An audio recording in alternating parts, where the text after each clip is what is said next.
En l'espace de 5 ans, l'extrême droite s'est imposée dans le paysage politique portugais. Chega a obtenu 18% des suffrages lors des élections législatives anticipées de dimanche et devient ainsi la troisième force politique pour une formation qui ne comptait jusqu'à maintenant qu'un seul député. Les analystes voient dans ce succès le signe d'un mécontentement des électeurs à l'égard des partis traditionnels.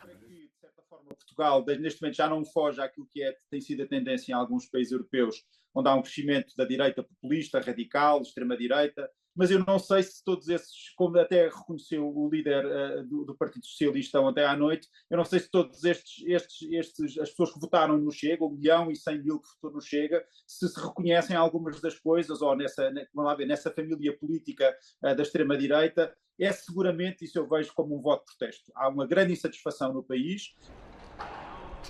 Si cette tendance se confirme, le Portugal se prépare à ouvrir un nouveau chapitre de son histoire politique lors des élections européennes de juin. Le pays pourrait contribuer au renforcement de l'extrême droite au Parlement européen. A minha expectativa é que o Chega eleja deputados que neste momento não tem e, portanto, que passa a ser uma força representada também no Parlamento Europeu, mas aí, Isabel, também é um pouco a tendência que nós temos assistido aos últimos anos no Parlamento Europeu, que é um enfraquecimento, vamos lá ver, dos partidos de centro, centro-direita e centro-esquerda, e um crescimento gradual dos extremos. La coalition de droite Alliance démocratique a remporté avec une très faible marge le scrutin de dimanche devant le Parti socialiste. Ce changement de majorité à Lisbonne aura un impact au Conseil européen qui rassemble les chefs d'État et de gouvernement de l'Union.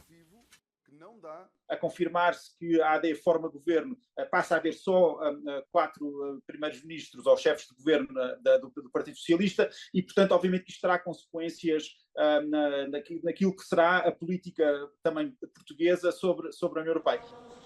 Toutefois, la composition du prochain gouvernement portugais s'annonce difficile. La droite promet de ne pas collaborer avec l'extrême droite.